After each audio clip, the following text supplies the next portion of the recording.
हमारे आदमी। तो आज हम आपके लिए दो छोटी सी साधना बताने के लिए जा रहे हैं। एक साधना पहले हमने बताई हुई है, लेकिन उसमें उस साधना को आज हम जोड़ करके बता रहे हैं। तो उन दो साधनाओं को कोई भी व्यक्ति, स्त्री हो, पुरुष हो, विद्यार्थी हो, वृद्ध हो, विधवा बहनें हो, जो भी व्यक्ति हमारे इस वीडियो को सुन करके यदि उस साधना को प्रारंभ करेगा तो हम आपको दावे के साथ कह सकते हैं कि कुछ ही समय के पश्चात उनके अंदर आमूल-चूल परिवर्तन आना प्रारंभ हो जाएगा और उनके जीवन में चली आ रही समस्याओं का समाधान होते हुए चला जाएगा। आज हम आपको उन दो साधनाओं के बारे में बताने के लिए जा रहे हैं और यदि आपको इससे लाभ होता है तो इस वीडियो को आप जो है अधिक से अधिक लोगों को शेयर करें ताकि वो लोग भी इसका लाभ ले सकें। गायत्री महामंत्र ओम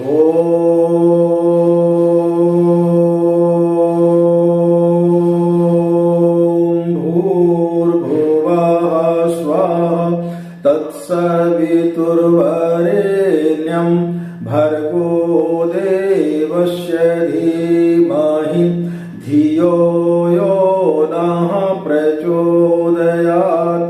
अखण्डमण्डलाकारं व्याप्तं येन चराचरं तत्पदं दर्शितं येन तस्मै श्री गुरुवे नमः। तस्मै श्री गुरुवे नमः। आज हम आपके लिए दो छोटी छोटी साधना बताने के लिए जा रहे हैं। इन साधनाओं को यदि आप नित्य पूर्ण श्रद्धा और विश्वास के साथ करेंगे तो निश्चित रूप से गायत्री मंत्र आपको फलित होगा, लेकिन उसकी कुछ शर्तें हैं। कोई भी मंत्र ऐसे ही फलित नहीं होता है। सबसे पहली चीज, आपको ब्रह्म मुहूर्त में साधना करना चाहिए। दूसरा, स्नान करने के बाद ही आपको गायत्री मंत्र का जाप करना चाहिए। तीसरा, दीक्षा लेकर ही गायत्री मंत्र का जाप करें। चौथा, जब आप साधना करने बैठते हैं तो आपके विचार पवित्र होने चाहिए, आपके कपड़े एकदम साफ सुथरे होने चाहिए, यानी पहने हुए ना हो, धुले हुए कपड़े हों, साफ सुथरे हों और भारतीय वेशभूषा में आप बैठे। पीले वस्त्र पहन करके बैठे। यदि पीले वस्त्र ना हो तो आप इस प्रकार से कोई पीला दुपट्टा भी आप ओढ़ सकते हैं। इन चीजों को ध्यान में रखते हुए यदि आप साधना करेंगे तो निश्चित रूप से आपकी साधना सफल होगी। मांस मदिरा का सेवन न करें। गायत्री मंत्र के जाप में ये चीजें बहुत अनिवार्य है। यदि आप मांस मदिरा का सेवन करते हैं, छल कपट करते हैं, तो फिर आपको वो साधना जल्दी सफल नहीं होगी। लेकिन ये चीजें छूटेंगी भी कैसे? वो इसी सूत्र में छिपी हुई है। जो हम साधना बता रहे हैं उसी में ये चीजें छुपी हुई हैं और ये चीजें धीरे धीरे आपकी छूटते हुए चली जाएंगी। परम पूज्य गुरुदेव के पास में जब वो मथुरा में थे तब एक व्यक्ति अपने दोस्त के साथ में गए। उनकी मन नहीं था उनका, लेकिन फिर भी उन्होंने बोले चलो चलते हैं। जब उन्होंने गुरुजी के पास में गए तो उन्होंने गुरुदेव से एक ही प्रश्न किया कि भाई आपने जितनी भी किताबें लिखी उसमें लिखा है कि गायत्री मंत्र बड़ा सुलभ है, इससे व्यक्ति की हर मनोकामना पूर्ण होती है, तो क्या मुझे लक्ष्मी की प्राप्ति होगी?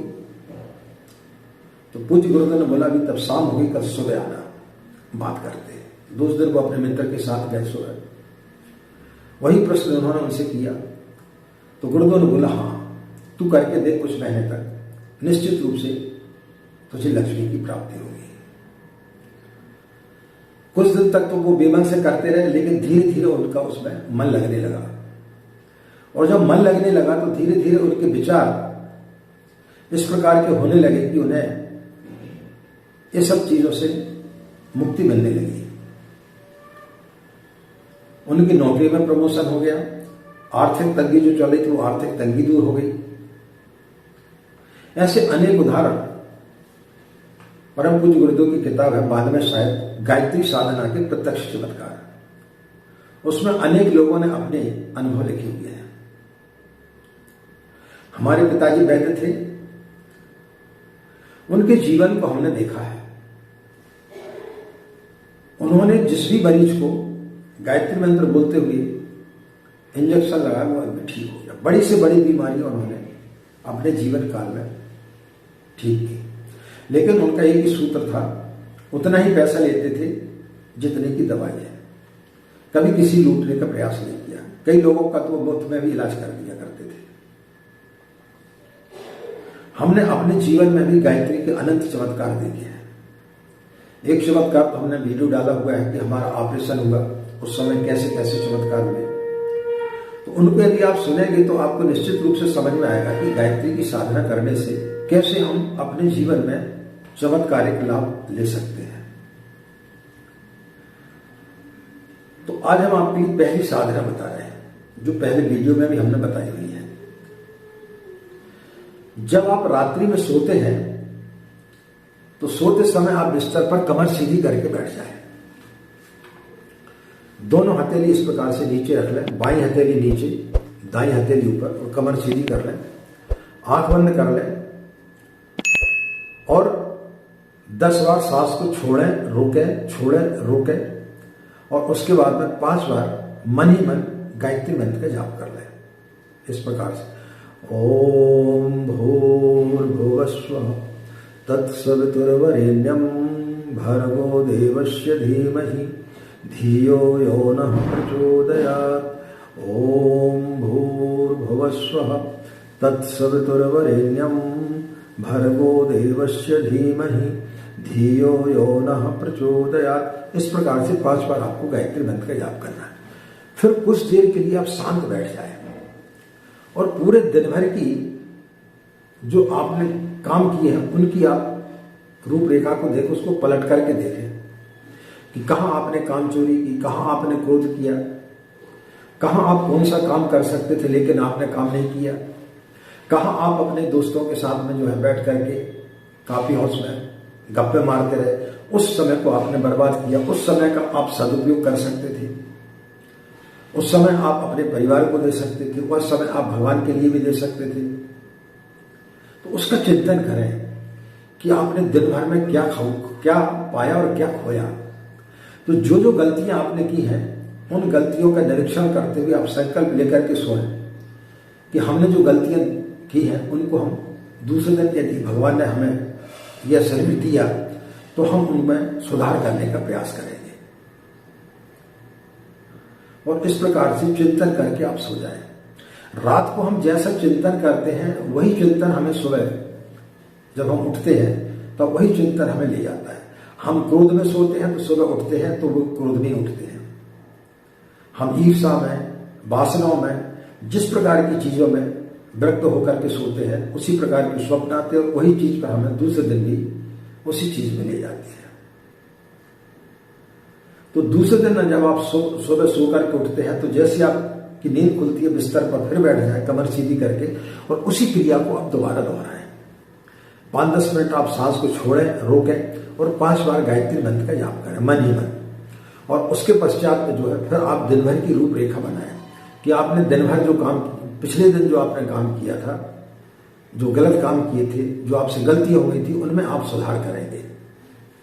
और वर्तमान में जीना सीखें कि भगवान ने सिर्फ आज का ही दिन हमें दिया है, तो इस दिन को हम शानदार कैसे बनाएं। और फिर उसके बाद में पृथ्वी माता के चरण स्पर्श करके आप स्नान आदि करने के बाद में फिर आप साधना करने के लिए बैठे। तो इस साधना को जिस दिन आप प्रारंभ करना चालू कर देंगे तो कुछ ही दिनों में आप देखेंगे कि आपके अंदर की विकृतियां धीरे धीरे दूर होती हुई चली जा रही है। आप किसी प्रकार के व्यसन कर रहे हैं, आपके अंदर क्रोध है, ईर्ष्या है, लोभ है, ये सारी चीजें धीरे धीरे नष्ट होती हुई चली जाएगी। ये हुई पहली साधना जिसका नाम गुरुदेव ने आत्मबोध तत्वबोध की साधना बताया है। तो इस साधना को आप करें। दूसरी साधना है स्नान आदि करने के पश्चात में कोरे वस्त्र पहने, पूर्व दिशा की ओर मुंह करके बैठ जाएं और गुरुदेव गायत्री माता का चित्र रख लें। षटकर्म करें। षटकर्म में आपका पवित्रीकरण आ जाता है, आचमन आ जाता है, शिखाबंधन, प्राणायाम, न्यास, पृथ्वी पूजन, ये सब करने के बाद में आप जो है गुरुदेव गायत्री माता का आह्वान करें। उनकी चित्र को जो साफ करके तिलक इत्यादि कर दे, अक्षत पुष्प छोड़ दे, एक घी का दीपक जला लें, कलश रख लें और फिर आप जो है प्रतिदिन कम से कम 3 माला का जाप करें और मां से प्रार्थना करें कि हमारे जीवन को आप उत्कृष्ट बनाएं, हमारी बुद्धि को सन्मार्ग की ओर ले जाए। तो धीरे धीरे आप पाएंगे कि कुछ ही दिनों में आपके अंदर जो है बदलाव आना प्रारंभ हो जाएगा। आप दूसरे ही व्यक्ति हो जाएंगे। आपके जीवन में अनेक प्रकार के परिवर्तन आना प्रारंभ हो जाएगा और आपकी जो समस्या है वो किस प्रकार से हल होते हुए चली जाएगी आपको पता भी नहीं चलेगा। आपको ऐसा लगेगा कि कोई दिव्य शक्ति है जो हमारा सहयोग कर रही है और ईश्वर से यही प्रार्थना करें कि हे भगवान, तेरी जो चाहत है वो हमारी चाहत बन जाए।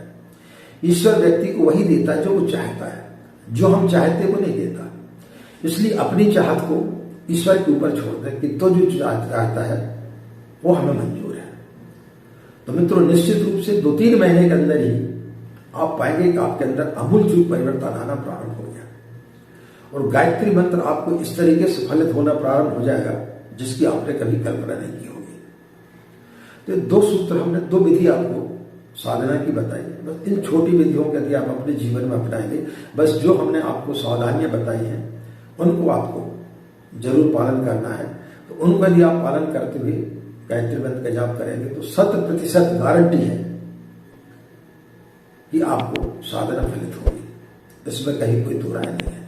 जैसे ही उस व्यक्ति को गुरुदेव ने दूसरे दिन बोला था कि यदि तुझे लक्ष्मी की प्राप्ति नहीं होती है तो तू जब तक तेरी नौकरी नहीं लगती उतने समय तक का तू मेरे से तनख्वाह ले जाना। तो हम भी गुरुदेव के माध्यम से आपको आश्वासन देते हैं कि यदि आपकी गायत्री की साधना फलित ना हो तो आप हमसे शिकायत कर सकते हैं कि आपने आचार्य जी बात कैसे बताई, हमें तो साधना फलित ही नहीं हो रही। 100% आपको लाभ होगा, इसमें किसी प्रकार का कोई भी संदेह आपको नहीं करना चाहिए। आज की बात समाप्त करते हैं। आप सभी के अंदर बैठे परमात्मा को हमारा प्रणाम, हमें आज्ञा दें। नमस्कार, ओम शांति।